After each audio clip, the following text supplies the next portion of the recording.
வணக்கம்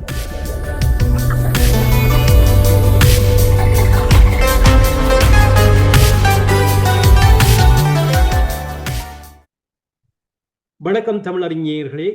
இன்று தமிழனி நிகழ்ச்சியோடு எங்களுடன் இணைகின்றார் வின்சென்ட் போல் அவர்களை செந்தமிழனி சார்பாக வருக வருக என வரவேற்கிறேன். வணக்கம். வணக்கம் வேந்தன். வணக்கம் செந்தமிழனி மக்கள். இன்றைய செய்திகள் மிக சூடாக சென்று கொண்டிருக்கிறது. பலரும் பரபரப்பாக இருக்கிறார்கள். உலகமெங்கும் எண்ணெய் விலை ஏற்றத்தினால் மக்கள் போர் பற்றிய உணர்வோடு அந்த போரின் தாக்கத்தை அனுபவித்துக் கொண்டிருக்கிறார்கள். இந்த நிலையில் அமெரிக்கா ஈரான் போரை முடிவுக்கு கொண்டு வரப்போவதாக ஒரு செய்தியை வெளியிட்டுள்ளது. இந்த போர் 22வது நாளாக தொடர்ந்து நடைபெற்றுக் கொண்டிருக்கிறது. அதை பற்றி நீங்கள் அறிந்தவற்றை கூறுங்கள். இந்த அமெரிக்காவின் சமாதான சமிக்ஞையை ஈரான் எப்படி எடுத்துக்கொள்ளுகின்றது? ஈரான் சமாதானம் என்ற பேச்சுக்கே இடமில்லை என்ற வகையில் தான் இந்த போர் செயல்பட்டு கொண்டிருக்கிறது. ஈரானிய வெளியுறவுத்துறை அமைச்சரை கூட அதை உறுதிப்படுத்தி பேசியிருக்கிறார். பேசும்போது அந்த பத்திரிகையாளர்களிலே கூட தனிப்பட்ட ஒரு தொலைக்காட்சிக்கு கூட அவர் அதைத்தான் சொல்லிக்கிறார். அதாவது இந்த போரிலே சமாதானம் என்ற வகையிலே எதுவும் நடக்காது. இந்த போரின் வழியாக இதை போன்ற ஒரு போர் அல்லது தாக்குதல் எங்கள் மீது இனிமேலும் நடக்காத வகையில் அதை கொண்டு வந்து அதை முடிவு செய்வோம். அதில் அவர் வெற்றி தோல்வி என்றது பற்றி பேசவில்லை, அமைதி என்றது பற்றி பேசவில்லை. அதுதான் அந்த குறிப்பிடத்தக்கது. அவர்கள் மிக 67வது அலை தாக்குதல் நடந்து விட்டதாகவும் தொடர்ந்து தாக்குதல் செய்து கொண்டிருக்கிறார்கள். நீங்கள் அந்த டீகோ காசியா பகுதி இருக்கிறது தானே, டீகோ காசியா பகுதி தீவு, அது இந்திய சமுத்திரத்திலே ஏறக்குறைய மடகாஸ்கருக்கும் ஆஸ்திரேலியாவுக்கும் இடையிலே இருக்கிறது. அல்லது தென்னாப்பிரிக்காவுக்கும் ஆஸ்திரேலியாவுக்கும் இடையிலே 4000 கிலோமீட்டர் தூரம். அங்கே இருக்கக்கூடிய அது டீகோ காசியா தீவு காலனித்துவ காலத்திலே பிடித்து வைத்த பிரித்தானியாவிடம் இருக்கிறது, யூகேயிடம் இருக்கிறது. அந்த யூகே நேட்டோ முந்தின நாள் தான் அங்கே இருந்து தாக்குதல் செய்வதற்கு அனுமதி கொடுத்தது. ஆனால் அங்கே அமெரிக்க படைகள் தங்கி இருக்கின்றன, போகின்றன, எரிபொருள் நிரப்புகின்றன, எல்லாம் நடந்தது. ஆனால் இந்த போருக்கு முதல் தடவையாக அவர்கள் அனுமதி கொடுத்தார்கள். கொடுத்த உடனே ஈரானிய வெளியுறவு அமைச்சரும் இராணுவ பேச்சாளரும் சொல்லியிருந்தார்கள், யாராயிருப்பினும் எங்களுக்கு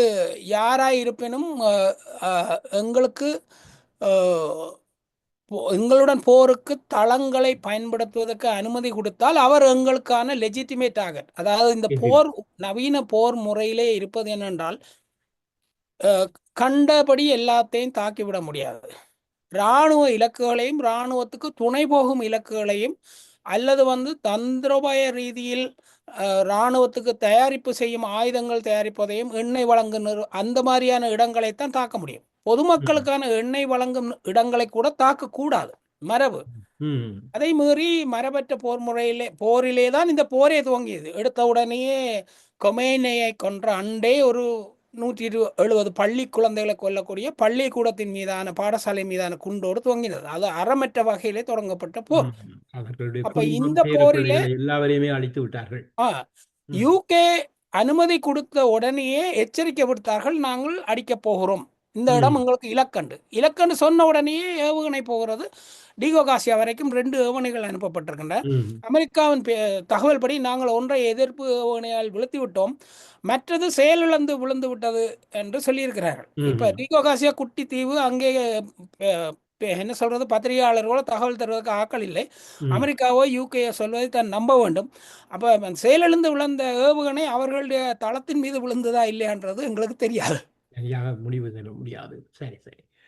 இந்த இடத்தில் அந்த அமெரிக்காவினுடைய போர் முடிவுக்கு கொண்டு வருகின்ற இதே நேரம் எண்ணெய் தொடர்பான ஒரு கருத்து முன்வைக்கப்பட்டது. இந்த ஈரான் போர் காரணமாக மிகப்பெரிய நெருக்கடி ஏற்பட்டிருக்கிறது. எண்ணெய் உலகளவிய ரீதியிலே எரிசக்திகளின் அழுத்தங்களை குறைக்க அமெரிக்கா பல்வேறு வாய்ப்புகளை ஆய்வு செய்து வருவதாக கூறியிருக்கிறது. அதே நேரம் எண்ணெய் கடலிலே கொண்டு செல்கின்ற பொழுது ஏற்படுத்தப்படுகின்ற தடைகளை, ஈரானிய எண்ணெய் மீதான தடைகளை அமெரிக்கா தற்காலிகமாக நீக்கியுள்ளதாக ஒரு செய்தி கூறப்படுகிறது. இதனால் அமெரிக்க கருவூல செயலர் ஸ்காட் ஸ்பென்சன்ட் தனது எக்ஸ் பக்கத்தில் ஒரு அறிக்கையில் இந்த குறுகிய கால அங்கீகாரம் 140 மில்லியன் பீப்பாய் எண்ணெய் சர்வதேச சந்தையில் கிடைக்க வழிவகுக்கப்படும் என கூறியிருக்கிறார். நீங்கள் இந்த தடை நீக்கம் காரணமாக பல நாடுகளில் எண்ணெய் விலை குறையக்கூடிய வாய்ப்பு இருக்கிறதா, அல்லது பல நாடுகளுக்கும் இந்த எண்ணெய் போதுமா, 140 பில்லியன் பீப்பாய் எண்ணெய் போதுமா என்ற ஒரு கேள்வி இருக்கிறது. நீங்கள் அமெரிக்காவை பற்றி இப்படித்தான் பார்க்க வேண்டும். ம் கோவிட் தொடங்கின உடனே கனடா ம் சீனாவிடமிருந்து ஒரு கப்பல் நிறைய ம் பாதுகாப்பு ஆடைகளையும் ம் முகமூடி மாஸ்குகளையும் மாஸ்கம் கொள்வனவு செய்தது. ம் வழியில் வந்த கப்பலை கனடா அமெரிக்கா கடத்தி கொண்டு போனது. ம் நடந்ததா இல்லையா? நடந்தது. இப்போது அந்த மாஸ்கில் உலகத்துக்கு தரமற்றது என்றெல்லாம் குற்றம் சாட்டினார்கள். தரமற்றதை கூட கடத்துவார்கள். ஆமா. அமெரிக்கா ஒரு சுயநல நாடு. அது சொல்வது அனைத்தையும் நாங்கள் நம்ப தேவையில்லை. இங்கே ம். சொல்லப்படும் எண்ணெய் கூட ம் எனக்கு அந்த ஈரானை பொறுத்த வரைக்கும் ஹோர்முஸ் வளைகுடாவை திறந்து விடுவதாக எந்த செய்தியும் இல்லை. ம். இவர்கள் இல்லை, அவர்கள் திறந்து விடவில்லை. இவர்கள் சிலருக்கு தடை விதித்தார்கள். அமெரிக்கா பல நாடுகளுக்கு தடை விதித்தது அவர்களிடம் வாங்கக்கூடாது என்று. ஆனால் அந்த தடையை அதைத்தான் சொல்லுவார். என்று இப்போ கூறினார். தந்திராபாய ரீதியாக யாருக்கெல்லாம் ஈரான் எண்ணெய் கொடுக்க முடியுமோ அந்த நாடுகளை எண்ணெயை வாங்கி வெளியே கொண்டு வாருங்கள் என்று அமெரிக்கா சொல்வது. அப்ப தந்திரமாக எண்ணெயை வெளியே எடுக்கிறது. அந்த வழியாக ஆமா. எடுத்தால் வழி தெருவிலே அமெரிக்கா அந்த கப்பலை கடத்த போகிறது, அல்லது டிகோகாசியாக்கு கொண்டு போவார்கள், அல்லது தங்களுடைய தளங்களுக்கு கொண்டு போவார்கள். சரிதானே? இது உலகத்துக்கு இந்த சொச்சம் எண்ணெய் பீப்பாய்களாலே உலகத்துக்கு எந்த இதுவும் குறைந்து விட போவதில்லை. போன செய்தியில பேசியிருந்தோம். 7,30,000 பீப்பாய்கள் எண்ணெயோடு ரஷ்ய கப்பல் கியூபாவுக்கு போகிறது. அப்ப அது எவ்வளவு? 7,30,000 பீப்பாய்கள். இப்ப நீங்க சொன்ன தொகையை பாருங்கள். அது கியூபா ஒரு குட்டி தீவு, அதுக்கே அவ்வளவு தேவை என்றால் உலகத்துக்கு எவ்வளவு தேவை? இதுல இன்னும் ஒரு முக்கியமான விடயம், இந்த எண்ணெய் பரிமாற்றம் நடைபெறுகின்ற பொழுது இந்தியாவுக்கு அதிகமான எண்ணெய் கிடைக்கக்கூடிய வாய்ப்பு இருக்கும். இந்தியா எண்ணெய் விற்பனை செய்யக்கூடிய ஒரு நிலைக்கு மாற்றமடையும். அப்படி எல்லாம் இல்லை. இந்த எண்ணெய் தொகையெல்லாம் ஒரு ஒரு சுண்டக்காய் அளவு. ஏன்னா ஒரு இது அந்த கொண்டு போற எண்ணெயை சுத்திகரித்து இந்தியா முழுக்க விநியோகித்தால் ஒரு நாளுக்கு காணுமோன்னு தெரியாதுன்ற அளவுக்கு வரும். அப்ப இது எல்லாம் இந்தியாவை எல்லாம் இதனால் ஒரு வல்லரசாக உண்மை ஆக்கிவிடாது பொருளாதார ரீதியில். உண்மையிலே என்ன நடக்குது என்றால், சீனாவுக்கு எண்ணெய் ரஷ்யா கொடுக்கும் தேவை என்றால் 2 பேரும் எல்லை வழி தொடர்புடையவர்கள். வடகொரியா கொடுத்துக்கொள்ளும். அனைத்து விதமான உதவிகளையும் நாங்கள் இந்த காலகட்டங்களில் ஈரானுக்கு செய்து கொண்டிருக்கிறோம் என்று நேரடியாகவே ஜிபிங் சொல்லி இருக்கிறார். வரலாற்று ரீதியாக இந்தியா ஈரானிய கச்சா எண்ணெய் வாங்குகின்ற முக்கிய நாடுகளில் ஒன்று, மிக முதன்மையான நாடு என்றே கூறலாம். இது உண்மை. ஆனால் அந்த வரலாற்று ரீதியான மதிப்பை மறந்து இந்த போருக்கு ஒரு வாரம் முதல்ல போய் இஸ்ரேலிலே கைகுலுக்கி கொண்டு நின்றுட்டு வந்தவர் தானே மோடி. இஸ்ரேலுக்கு ஆதரவாக நான் இருக்கிறோம் என்றும் சொல்லியிருந்தவர். அந்த வரலாற்று துரோகத்தை செய்ததையும் Iran மறக்குமா? இல்லைதானே? 23 strikes, one night, no interceptions. Let that sink in for a moment. The most expensive, most celebrated, most technologically advanced missile defense architecture ever built.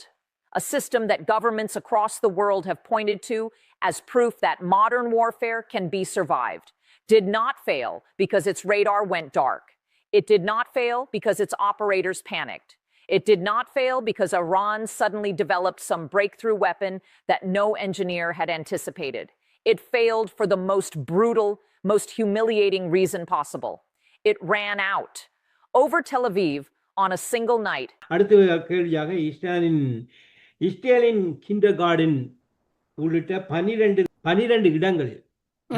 இடங்களில் கிளஸ்டர் ஏவுகணையை ஏவி தாக்குதல் நடத்தியதாக தெரிவிக்கப்படுகிறது. ஈரானின் தாக்குதல் மிக பெரிய அளவாக இருப்பதாகவும் கூறப்படுகிறது. இப்ப குழந்தைகள் பள்ளிக்கூடம் தான் இந்த கிண்டர்கார்டன் என்ற வகையில் அப்படி கூறுகிறார்கள். முதலில் 167 பிள்ளைகளை நடந்து முடிந்த தாக்குதலில் இதுவரைக்கும் ஒரு பொதுமக்களிடம் தாக்கப்பட்டதாகவோ, ஒரு பாடசாலை ஈரானினால் தாக்கப்பட்டதாகவோ, அதாவது இஸ்ரேலில் வைத்து ஈரானால் என்று வரவில்லை. இப்போது அவர்களுக்கு தாங்கள் பள்ளி குழந்தைகளை கொன்றதை மறைப்பதற்கு அல்லது சமப்படுத்துவதற்கு ஈரான் கொன்று விட்டது என்று ஏதாவது ஒரு சொல்ல வேண்டும். இதை கூட உலகமே நம்பாது. ஏனென்றால் இந்த மாதிரியான குற்றச்சாட்டை உருவாக்குவதற்கு இஸ்ரேலே தனது பாடசாலைகளில் குண்டை போடக்கூடிய ஒரு நாடு. சரிதானே? அதை பற்றின சான்றுகள் வந்தால் ஒழிய நம்ப முடியாது. இதுவரைக்கும் மாற்றி எதையாவது சொல்லிக் கொண்டு இருக்கிறார்கள். ஆனால் இந்த இந்த ஈரானுடைய தாக்குதல்கள் இன்னொரு சொல்லை பற்றி நான் சொல்ல வேண்டும். இந்த ம். கிளஸ்டர் என்ற சொல் பயன்படுத்தப்படுகிறது. ஆம், இ- கிளஸ்டர். ஆமா, இதிலே கிளஸ்டர் குண்டு. இருக்கக்கூடிய ஒரு தந்திரம் என்னென்றால், ம். உலக அளவிலே கிளஸ்டர் குண்டுகள் பயன்படுத்துவது தடை செய்யப்பட்டிருக்கிறது. அந்த ம். கிளஸ்டர் குண்டு என்னென்று சொன்னால், ஒரு ஒரு ஷெல்லுக்குள்ளே சிறிய அளவிலான வெடிபொருட்கள் ஆயிரக்கணக்கில் வைத்து வீசுவது. அது கிட்டே போகும்போது நிலத்துக்கு கிட்டே வெடித்து ஆயிரக்கணக்கில் சிறிய சிறிய குண்டுகளாக விழும். அது நிலத்திலே அப்படியே கிடக்கும், வெடிக்கிறதுக்கு வாய்ப்பு இருக்கும். ம். அதைத்தான் உலகளவிலே ஒப்பந்தத்திலே தடை செய்தார்கள். ம். அந்த கிளஸ்டர் என்ற சொல்லை இங்கே ஈரான் பயன்படுத்தும் ஏவுகணைகள் குறித்து அமெரிக்க, ஐரோப்பிய இந்த இந்த ஏமாளி அல்லது பெரும்போக்கு ஊடகங்கள் பயன்படுத்தி கொண்டிருக்கின்றன. இதன் உள்நோக்கம் என்னவென்றால், மக்கள் மனதிலே அல்லது எதிர்காலத்திலே இவர்கள் கிளஸ்டர் குண்டு பாவித்தார்கள் என்ற அளவிலே குற்றச்சாட்டு வைப்பதற்கு. ம். ஆனால் உண்மையில் இது என்னவென்றால், இது ஒரு புதிய தொழில்நுட்பம். ஒரு ம். ஏவுகணை பெரிய ஏவுகணையாக போகும்.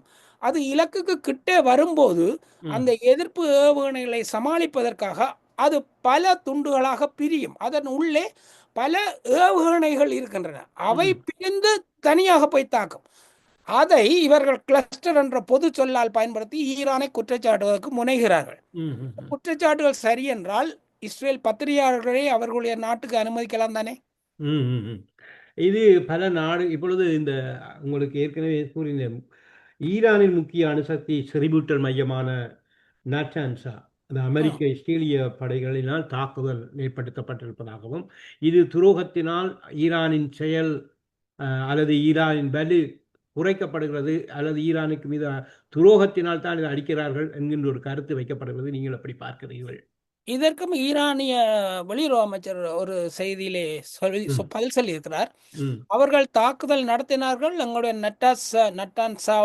நட்டான்சா அணு ஆயுத செறிவூட்டல் மையம் பரிசோதனை மையத்தின் ம். மீது.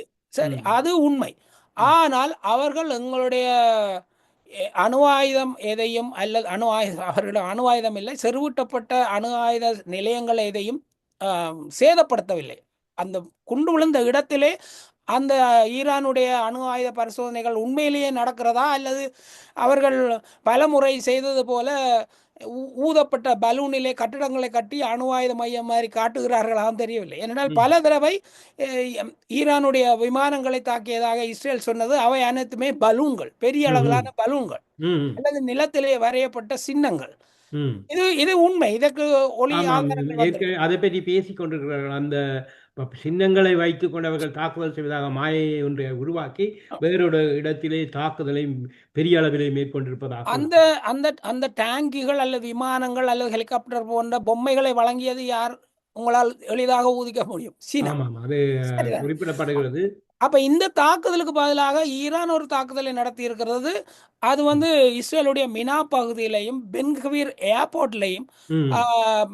தாக்குதல் நடத்தி அங்கே இனிமேல் எரிபொருள் போர் விமானங்களுக்கு எரிபொருள் நிரப்ப முடியாத சூழலும் ம். பயணிகள் பக்கத்தில் தாக்கவில்லை. விமான எரிபொருளையும் அதன் தொடர்புடைய பகுதிகளையும் தான் ஈரான் தாக்கியது. ஆனாலும் அதன் வழியாக அங்கே நடைமுறை பயண விமானங்களை கூட முறைவாக செல்ல முடியாத அளவுக்கு பாதிக்கப்பட்டிருக்கிறதாக செய்தி வருகிறது. ஆமாம். இப்பொழுது இந்த போரை முடிவுக்கு கொண்டு வருவதற்கான முக்கிய காரணமே அமெரிக்கா போர் தளங்கள் மிகவும் பாதிக்கப்பட்டிருக்கிறது. அதே நேரம் நிறையவே போர் ஆபத்து ஏற்பட்டிருப்பதாகவும் கூறப்படுகிறது. ஆனால் போரை முடிவுக்கு கொண்டு வருவதா? யார் கொண்டு வருவதா? தான் முடிவுக்கு கொண்டு வரப் போவதாக ட்ரம்ப் தெரிவித்திருப்பதற்குரிய காரணங்கள் அதைத்தான் கேட்கிறேன். ட்ரம்பை அவருடைய நாட்டை சேர்ந்த அரசியல் ஆய்வாளர்கள், இராணுவ ஆய்வாளர்களே ஒரு பொய்யன் அல்லது உளறுவாயன் என்ற அளவில் தான் சொல்லிக் கொள்கிறார்கள். எனக்கு தெரியாது, நான் இப்படி சொல்லலாம். ஏன்னா அவர்கள் சொல்றதை தான் சொல்றேன். அவர் ஒரு ஒரு ஒரு ஒரு மணி நேரத்துக்கு ஏறக்குறைய 30-40 தடவை வகை வகையான புதிய கதைகளை கட்டவிழ்த்து விடுகிறார். சரிதானே? அவரே மாதிரியான ஒரு எந்த விதமான தீர்க்கமான மனமும் முடிவும் இல்லாத ஒரு தலைவரை பார்க்க முடியாது. அந்த அளவுக்கு அது போய்கொண்டிருக்கிறது. அவருக்கு இப்போது இந்த என்ன சொல்லுவோம், ஆப்பிளுத்த குரங்கு இப்போது எப்படி வெளியே வருவதென்று தெரியாமல் திண்டாடி கொண்டிருக்கிறது. அதற்கு பல வழிகளை தேடுகிறார். பலரையும் கூப்பிடுகிறார். இந்த ஜப்பான் கூப்பிட்டார், ஜப்பான் பிரதமரை கூப்பிட்டார்.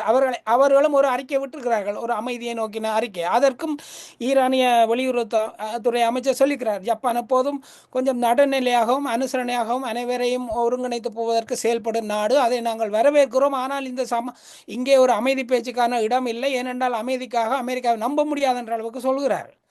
அவர்கள் அமெரிக்கா நினைக்கலாம். இப்ப உதாரணத்துக்கு சொன்னால் முதல் நாளிலேயே ஏறக்குறைய தங்களிடம் இருக்கும் 10% டொம்ஹாக் ஏவுகணைகளை அமெரிக்கா பயன்படுத்துகிறது. உதாரணத்துக்கு அந்த முதல் பகுதியில் ஒரு வாரத்திலேயே அமெரிக்காவால் ஒரு ஆண்டுக்கு 90 டொம்ஹாக் மட்டுமே செய்ய முடியும். இவர்கள் பயன்படுத்தி முடித்தது ஏறக்குறைய 10 விழுக்காடு என்றால் இந்த பயன்படுத்தின 10 விழுக்காட்டை தயாரித்து முடிக்கவே இன்னும் 4 முதல் 5 ஆண்டுகள் ஆகும். அப்படியானால் அமெரிக்கா இந்த போரிலே ஆயுதங்களை பயன்படுத்துமானால் சும்மா ஒரு கற்பனைக்காக வைப்போமே, ஒருவேளை கனடா பக்கத்தில் இருக்கும் எல்லை நாடு அங்கே இருக்கும் அதிபருக்கு கோபம் வந்து சண்டை துவக்கினார், மெக்சிகோ அதிபருக்கு கோபம் வந்து அமெரிக்காவோடு சண்டை துவக்கினால் அமெரிக்காவோட ஒன்றுமே இல்லை. இப்பொழுது ஒன்றுமில்லை. அதை விட உலகத்திலேயே அதிக கடனுடைய நாடாக கூட அமெரிக்கா கணிக்கப்படுகிறது. 39 ட்ரில்லியன் இருந்தவர்களுடைய அரசியாட்சியில் இருந்த கடனை விட பல மடங்கு அதிகரித்திருப்பதாக கூறப்படுகிறது. 30 ட்ரில்லியனாக இருந்தது 39 ட்ரில்லியனாக ட்ரில்லியனாக அதிகரித்திருக்கிறது. ஒரு இதுவரைக்கும் அமெரிக்கா 27 பில்லியன்களை செலவழித்து விட்டது இந்த போரிலே. சரிதானே. இப்ப இந்த கப்பல்கள் காணாமல் போயிருக்கின்றன தானே, காணாமல் போயில கப்பல்கள் போய் கரை தட்டி விட்டன. ஒரு கப்பலிலே சொல்லுகிறார்கள் ஊழியர்கள் பணிபுரிந்த மக்கள் இராணுவ வீரர்களை போரில் பங்கெடுக்க விருப்பம் இல்லாமல் கக்கூசுக்களிலே டாய்லெட் பேப்பர்களை அடைந்து அதை உடைக்க பண்ணினார்கள். சரியா. அடுத்த கப்பலில் சொல்கிறார்கள் லாண்ட்ரி ரூமிலே அந்த துணி துவைக்கும் அறையில அவர்கள் தான் தீ மூட்டினார்கள் என்று. அது அப்படி இருந்தாலுமே ஆனால் அதை அணைப்பதற்கு 19 மணி நேரம், சராசரியாக 10 மணி நேரம் போதுமாம் ஒரு இயல்பாக வந்த தீயை அணைப்பதற்கு கப்பலிலே. ஒரு இராணுவ ஆய்வாளர் சொல்கிறார் இது 30 மணி நேரத்துக்கு பிறகுதான் அவர்களால் அணைக்க முடிந்தது. அதனால் அது ஒருவேளை ஈரான் மூட்டிய தீயாக இருக்கலாம், அதாவது ஈரான் தாக்குதல் நடத்தி இருக்கலாம் என்றுதான் ஊகிக்கிறார்கள். சரியா. இது ஒரு பக்கம். இது ரெண்டையும் வைத்துக்கொண்டு இன்னொன்றை சொல்ல வேண்டும். நாங்கள் ஏற்கனவே செய்த கதையின் அடுத்த பக்கம் இன்னைக்கு அந்த இராணுவ பொறுப்பாளர் செக்ரட்டரி அந்த அமெரிக்க பீட் ஹெக்ஸட் வந்து ஒரு கோரிக்கை விடுத்திருக்கிறார். என்ன கோரிக்கை என்றால், கோவிட் காலத்திலே வேக்சின் போட முடியாததுக்காக இராணுவத்தை விட்டு போட மாட்டோம் என்று சொன்னதுக்காக இராணுவத்தை விட்டு விலக்கப்பட்டவர்கள் இப்போது வந்து சேர்ந்து கொள்ளலாம். அதான் இதை நீங்க இன்னொரு வகையில பார்க்கணும். அமெரிக்கா ராணுவத்துக்கு ஆட்களை சேர்க்கிறது, ஆனால் பொதுவில் சேர்க்கவில்லை. அவர் ஏற்கனவே சொல்லி இருக்கிறார் தான் ராணுவத்துக்கான படைகள் அணியை சேர்க்க போவதாக. இல்ல, சேர்ப்பதற்கான எண்ணம் நான் இல்லை என்று சொல்ல மாட்டேன் என்று சொன்னார். வெளிப்படையாக ராணுவத்துக்கு ஆட்களை சேர்த்தால் இன்றைக்கு அமெரிக்காவிலே பெரிய பிரச்சனை வந்துடும். நாங்கள் ஏற்கனவே பேசி இருக்கிறோம், அமெரிக்காவிலே இந்த போருக்காக ராணுவத்துக்கு ஆட்களை சேர்ப்பதோ, அமெரிக்க ராணுவர்கள் செத்து இறந்தவர்கள் உடல் அங்கே போவதோ அமெரிக்காவில் ஒரு குடிக்கலகத்தை, சிவில் வாரை உருவாக்குறதுக்கான அல்ல சிவில் அன்ரெஸ்டை உருவாக்குவதற்கான சான்று இருக்கண்டு. இப்ப நாங்கள் எந்த வகையில பார்த்தாலும் இந்த கப்பல் என்பது ஒரு பெரிய ஊர், ஒரு பெரிய குட்டி டவுன் கணக்கான ஆட்களை கொண்டது.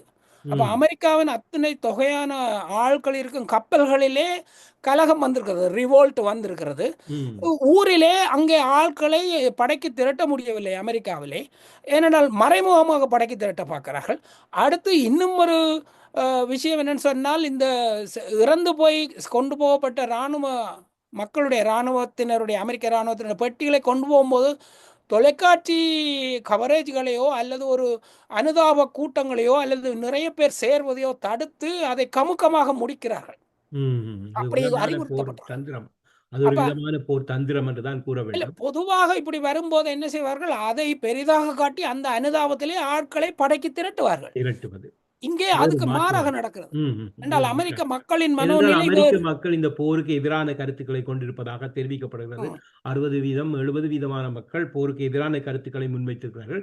இதே நேரம் உங்களுக்கு கூறினேன் ஏற்கனவே, ஈரான் தாக்கிய அந்த இராணுவ தளங்கள், அமெரிக்க இராணுவ தளங்கள் இருந்த Saudi Arabia, Iraq, UAE, Qatar, Kuwait போன்ற நாடுகள் ஒருங்கிணைந்து ஒரு போர் முடிவுக்கு கொண்டு வருவதற்கான ஒரு முயற்சியை எடுக்கப் போவதாகவும், ஒரு அணியாக செயற்பட போவதாகவும், இது அமெரிக்காவுக்கு ஆதரவாக செயற்படக்கூடிய ஒரு வாய்ப்பு இருக்கும் என்று நினைக்கிறீர்களா?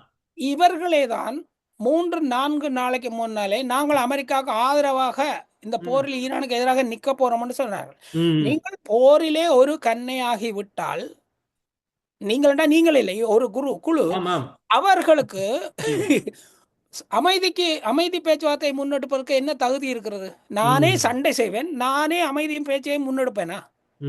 அங்கே ஒரு முரண்பாடு வருகிறது. ஆனால் இன்னொன்று சொல்ல வேண்டும், யுனைடெட் அரப் எமிரேட் UAE ஈரானுடைய எல்லைப்புறத்திலே இருக்கிறது. அந்த ஈரானுடைய வடமேற்கு பகுதியிலே தாக்கப்பட்ட ஒரு எண்ணெய் தளத்தில் UAEக்கும் ஈரானுக்கும் பங்கு இருக்கிறது. அவர்கள் இருவர் நிலத்துக்கு கீழாலே என்ன சொல்றது, ரிசர்வ் சேமிப்பு கிடங்குகளையும் வைத்து கொண்டுதான் இயங்கி கொண்டிருந்தார்கள். அப்ப UAE சொல்கிறது, நோ, நாங்கள் ஈரானுக்கு எதிராக போக மாட்டோம்.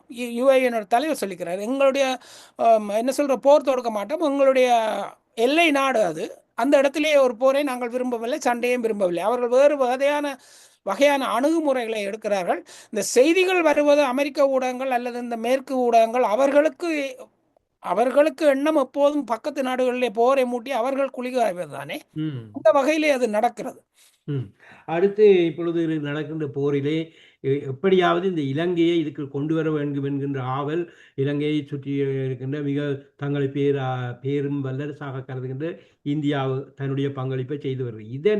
இதற்கு இடையிலே இலங்கையில் தங்களுடைய போர் விமானங்களை தரையிறக்குவதற்கான அனுமதி கோரப்பட்டதாகவும் அதற்கு இலங்கை அரசு மறுத்ததாகவும் ஒரு செய்தி வெளியாகியுள்ளது.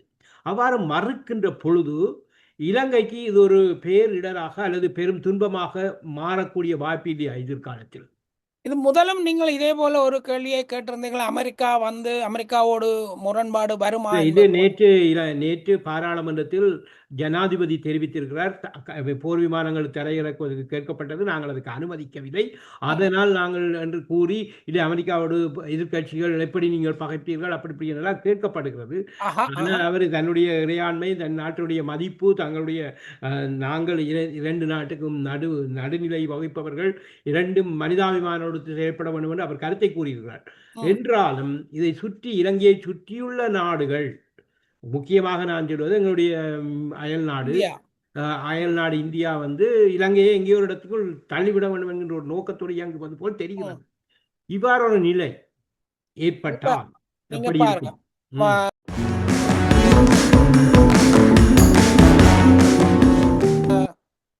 இந்த பகுதியிலே, அதாவது தென்மேற்கு பகுதியிலே, ஈரானுக்கு தென்மேற்கு பகுதியிலே இந்த ஹோமுஸ் வளைகுடாவை நோக்கி தாக்குதல் நடத்துவதற்கு ஒரு தளம் வேணுமென்றால் பக்கத்திலே ஆப்கானிஸ்தான் இருக்கிறது, அங்கே அது எல்லை பகுதி, அதிலே சின்ன ட்ரோன்களை வைத்தே ஈரான் தாக்கிவிடும். பாகிஸ்தான் அனுமதி கொடுக்காது, இந்தியா அனுமதி கொடுக்காது. ஏனென்றால் இந்தியா இந்த போரிலே பங்கேற்கிற மாதிரி ஆகிவிடும், அது பெரிய சிக்கலை ஏற்படுத்தும். மாலத்தீவிலே உரிய தளங்கள் இல்லை, அது ஒரு சிறிய நாடு. டீகோகாசியா சிக்கலுக்குள்ளாகிவிட்டது. ஆக இதற்கு இடையிலே இருக்கக்கூடிய அடுத்த நாடு பெரிய இராணுவ தளங்களை அல்லது இராணுவம் இறங்கக்கூடிய விமான ஓடு பாதைகளை வைத்திருக்கக்கூடிய இலங்கையிடையே அது கேட்டு பார்க்கிறது. ஏன்னா அதுக்கு வேறு இடங்கள் இல்லை. ஆனால் அதை இலங்கை மறுத்தது என்பதை விட நாங்கள் நடுநிலையாக இருப்போம் என்பது சொன்னது அறிவான செயல்தான். இப்பொழுது நிறைவு பகுதிக்கு செல்லலாம் என்று நான் நினைக்கிறேன்.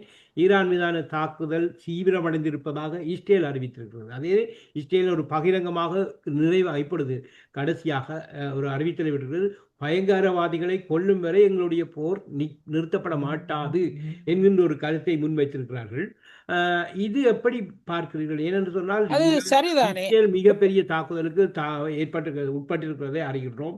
அதே நேரம் அமெரிக்க படைத்தளங்கள் மிகவும் பாதிக்கப்பட்டிருப்பதை நாங்கள் அறிகின்றோம். உலக அளவிலே பொருளாதார ரீதியாக மிகப்பெரிய பாதிப்புகள் இருப்பதையும் நாங்கள் அறிகின்றோம். இப்படி பார்க்கின்ற பொழுது இஸ்ரேலின் வீரவசனம் தான் பேசுறேன். அதுல அப்ப அவர்கள் சொன்னது மிகச்சரி. அதாவது உலகின் பயங்கரவாதிகள் அழிக்கப்படும் வரை இந்த போர் தொடரும். உலகத்தில் சிறிய சிறிய பயங்கரவாத குழுக்களை உருவாக்கி செயல்படுத்தியதும் CIA-யும் இஸ்ரேலும் தான். உலகத்திலே மிகப்பெரிய பயங்கரவாதி இஸ்ரேல் தான். ஆக மொற்றாக அழிக்கப்படும் வரை இந்த போர் தொடரும் என்றால் அங்க ஒரு உள்பதிந்த கருத்தை ஞானத்தோடு அவர்கள் சொல்கிறார்கள் தான் எடுத்துக்கொள்ள வேண்டும். இதே நேரம் இஸ்ரேலின் வட பகுதியிலே இப்பொழுது பயங்கரவாதிகள் யார்? அதைத்தான் சொல்ல வரேன். சரி. உலகத்தின் மிகப்பெரிய பயங்கரவாதியே இஸ்ரேல் தானே, எல்லாரும் ஆஹா, ஒத்துக்கொள்றாங்க ஆஹா. தானே. இப்பொழுதுதான் பயங்கரவாதிகள் யார் என்ற நிலைக்கு வருகிறது. என்ன லெபனானில் இருந்து ஹெஸ்புல்லா இப்போதுதான் தாக்குதலை தொடங்கி இருக்கிறது. நேற்று ம். நோன்பு பெருநாள் நோன்பு நிறைவு முடிவடைந்து பெற்ற பின்பு. யா நடந்த பிறகு ஹெஸ்புல்லா முதல் தாக்குதலை பாரிய அளவிலே நடத்தியிருக்கிறது இஸ்ரேலிய வடபகுதியிலே. ம். இனித்தான் அவர்களுக்கு சம்பவம் இருக்கிறது. ஏமன் ஆல்ரெடி வெளிப்படையாக அறிவித்து விட்டது, ம். இந்த போரிலே நாங்களும் பங்கு பெற்றுகிறோம். ம். சரிதானே? ம். அது ஆக இனி அதனோட விளைவுகளை நாங்கள் தொடர்ந்து பார்ப்போம். ஆனால் சில அந்த சீன பேராசிரியர் மாதிரியோ அல்லது அந்த சமய ஆகமங்களோ அல்லது வந்து ஜோதிட ரீதியான முன்கூறல்களோ சொல்லப்பட்டது, ஜோதிடம் அல்ல, அந்த சைக்கிக் முன்கூறல்களோ சொல்லப்பட்டதுபடி இஸ்ரேலின் அகண்ட நிலைப்பாடுகள் நடக்குமா, அகண்ட ராஜ்யம் வருமா, அல்லது பயங்கரவாதிகள் அழிக்கப்படுவார்களா என்பதை பொறுத்திருந்து தான் பார்ப்போம். இதற்குள் இந்தியா ஏதாவது செயற்பாட்டுக்குள் நுழைந்திருக்கிறதா? ரஷ்யா, சீனா போன்ற நாடுகளின் பின்னணி என்ன? அவர்கள் இயங்கிக் கொண்டிருப்பது அனைவரும் அறிந்தது, உலகம் தெரிந்தது. ஆனால் இவர்கள் இப்பொழுது ஒரு பங்களிப்பை வழங்குவதாக அறிகின்றோம். யாரு? இந்தியாவா? ரஷ்யா, சீனா, இந்தியா. அவர்கள் வெளிப்படையாக பங்களிப்பு வழங்குறாரு. கொஞ்சம் முதலே சொல்லியிருந்தேன், ஜிபிங் வந்து என்ன அரிய வகை உலோகங்களை கொடுக்க மாட்டோம் என்று நிறுத்துவதே அமெரிக்கா போன்ற நாடுகள் ஆயுதம் தயாரிக்க முடியாது என்ற நிலையை உருவாக்குவது. அந்த அரிய வகை உலோகம் அது சீனாவிலே மட்டும்தான் இருக்கிறது. அதனால் இவர்களால் ஆயுதம் ஏவுகணை போன்றவை செய்ய முடியாது. அதில் மேற்பூச்சு, அதில் சென்சார்களுக்கு பயன்படுத்த வேண்டிய நிறைய. அதே போல ரஷ்யா வந்து நேற்று புட்டின் சொல்லியிருக்கிறார். ஏன் இதற்கு முதல்லையே மொஜாப்பாவா அவர் புதியாக வந்த கமைனை இருக்கிறாரே, அவர் அந்த பொதுமக்களோட சந்திப்புக்கு பிறகான தாக்குதலே காயம்பட்டிருந்தார். அவரை சிறப்பு விமானத்தில் ரஷ்யா அழைத்து கொண்டு போய் மாஸ்கோவில் வைத்து தான் ட்ரீட்மெண்ட் கொடுத்தார்கள். இன்னும் அது பற்றின விரிவான செய்தி இல்லை, அதாவது எங்கே இருக்கிறார் என்று. ஆனால் என்னுடைய ஊகம் என்னென்றால், புட்டின் வந்து முறையான அட்வைஸ் பண்ணியிருப்பார். என்னன்னு சொன்னால், ஏற்கனவே உன்னுடைய அப்பாவை கொண்டு விட்டார்கள், அமெரிக்காவை நம்ப முடியாது, நீ இங்கே வா, பாதுகாப்பாயிரு, சரிதானே? அந்த வகையில் புட்டின் சொல்லி இருக்கிறார். நீண்ட கால நண்பரும் அரசியல் தொடர்புடையவருமான தொடர்பிலும் இருப்பது ஈரான். நாங்கள் அதற்கு இந்த இக்கட்டான நேரத்தில் எங்களுடைய முழு ஆதரவை வழங்குகிறோம் என்று சொல்லியிருக்கிறார் வெளிப்படையாக நேற்று. ஆகவே நாங்கள் நிறைவு பகுதிக்கு வருகின்றோம். சில விடயங்கள் நான் கேட்காமல் இருக்கலாம், நீங்கள் கூற வேண்டியிருக்கலாம் அல்லது மறந்திருக்கலாம். அவற்றை இப்பொழுது நிறைவாக கூறிக்கொண்டு விடைபெற்றுக் கொள்வோம். இந்த போரிலே நீங்கள் பார்த்தீங்கன்னா, ஐரோப்பிய யூனியன் மதில் மேல் பூனையாக, ஐரோப்பிய யூனியன் இல்லாமல் பிரான்ஸ், ஜெர்மன், என்ன சொல்றது, ஐரோப்பிய யூனியன் போன்ற நாடுகள் மதில் மேல் பூனை நிலைக்கு வருகின்றன. ஆனால் பெல்ஜியம் வெளிப்படையாக நாங்கள் ரஷ்யாவோடு பேச்சுவார்த்தை நடத்தணும், நாங்கள் இந்த விஷயங்களில் வேறு வகையில் நடந்து கொள்ளணும் என்று துவங்கிவிட்டன. உக்ரைன் போரிலே எதிர்ப்பு நிலைப்பாடு எடுத்தவர்கள் வெளிப்படையாக ஜோர்ஜியா மெலோனி இத்தாலியும் சாnchez ஸ்பெயின் தலைவரும் நாங்கள் இந்த போரிலே பங்கெடுக்க மாட்டோம் என்று சொல்கிறார்கள். ஆனால் அவர்கள் சேர்ந்து ஒரு அறிக்கை விட்டார்கள், ஒரு அமைதியை கொண்டு வர வேண்டும் என்று. அது ஒரு பொதுவான நோக்கம். இதிலே இன்னொரு ரகசிய செய்தி என்னவென்று சொன்னால், இந்த பிரான்சிலே நேற்று ஒரு எரிவாயு கப்பல் வந்து சேர்ந்திருக்கிறது. அது ரஷ்யாவிலே இருந்து வந்திருக்கிறது. அப்ப இந்த நீங்கள் சொல்வதெல்லாம் உண்மைதானா கோபால் என்று ஒரு வசனம் இருக்கிறது இல்ல, அது போல மக்ரோன் இவ்வளவு நாளும் நீங்க சொன்னதெல்லாம் உண்மைதானா, அப்ப உனக்கு தேவையா நீ ரஷ்யாவில இருந்து எண்ணெய் இறக்கி விடுகிறாய், சரியா? ஆனா அப்பாவி ஜெர்மனை அந்த என்ன சொல்றது நோர்த் ஸ்ட்ரீம் பைப் லைனை உடைத்து வறுமையிலையும் திண்டாட்டத்திலையும் சிக்க வைத்திருக்கிறாய். நடக்கிறது. ஆனா ஜெர்மனோட மேட்ஸோ அல்லது இப்போது இருக்கும் அந்த குட்டி நாடுகள் டென்மார்க் அல்லது லாட்வியா நாடுகளை சேர்ந்த தலைவர்களோ அடமண்டான ஒரு பிடிவாத குணத்தோடு செயல்பட்டு கொண்டிருக்கிறார்கள். மற்றபடிக்கு ஆனால் தொடர்ந்து ஸ்பெயின் வந்து தாங்கள் ஈரானுடன் தான் இருக்கிறோம் என்பதை வெளிப்படையாகவே இத்தாலியும் அதே நிலைப்பாடு தான் நடக்கிறது. இந்த இடத்துல திரும்ப உக்ரைன் நிலையை சொல்ல வேண்டும்.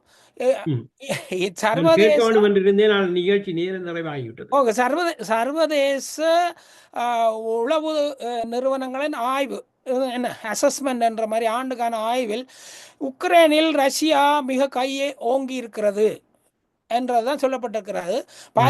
என்று வெளிப்படையாக சொல்லப்பட்டிருக்கிறது. பல இடங்களிலே உக்ரைனுடைய அதிபர் செலன்ஸ்கி கண்ணீர் விட்டு அழுகிறார் எனக்கு தர வேண்டிய காசு அங்கே போகிறேன், அங்கே அதெல்லாம் முடிஞ்சு போச்சு, அந்த கதையே முடிஞ்சு போச்சு. ம். ஒரு ஒரு நாங்கள் சொல்கிற இந்த பொய்யான ஊகங்களை கிளப்புற மாதிரி இருந்தால் இந்த போரே பார்த்தால் ரஷ்ய அதிபர் கிளப்பி விட்டது மாதிரி தான் இருக்குது. ஏனென்றால் அவர்களுக்கு உக்ரைன் விஷயத்தை முடித்து வைப்பதற்கு இது நல்ல வாய்ப்பு போல. அப்படி ஆமா. இல்லை, சும்மா உக்ரைனிலும் இப்பொழுது பெரிய தாக்குதல்கள் நடைபெற்றதாக செய்திகள் இருக்கின்றன. அது வெளிப்படையாக இல்லை. இல்ல உக்ரைன் செய்கிற அடாவடிகள் இருக்கிறது. அந்த உக்ரைனுக்கு உள்ளாலே போகக்கூடிய எண்ணெய் பைப்பை மூடி வைத்துக்கொண்டு அதை அடாவடி செய்கிறது. ம்ஹும். இந்த நிலை தொடருமானால் அது நேட்டோ நாடுகளின் மீதான தாக்குதலாக கருதப்படும் என்று நேட்டோ நாடுகள் உக்ரைனுக்கு சொல்லியிருக்கிறது. அதாவது அந்த நாட்டுகளே வரக்கூடிய எண்ணெயை நீ தடை செய்யக்கூடாது, சரிதானே? அப்போ இது அடுத்த கட்டது. இது பொதுவாக என்ன நடக்கும் என்றால், இத்தாலியிலே முசோலினியை தொங்க விட்டு கொண்டார்களே, அந்த நிலையை நோக்கி அந்த நிலையை நோக்கும் எட்டும் வரைக்கும் செலன்ஸ்கி இதை தொடருவார் போல தான் இருக்கிறது. சரி, நாங்கள் இத்துடன் நிறைவுக்கு வருகின்றோம். நன்றி. இதுவரை நேரமும் எங்களோடு இணைந்து உங்கள் செய்திகள் பற்றிய கருத்துக்களை கூறியமைக்கு மிக்க நன்றி. வணக்கம். நன்றி வேந்தன், நன்றி.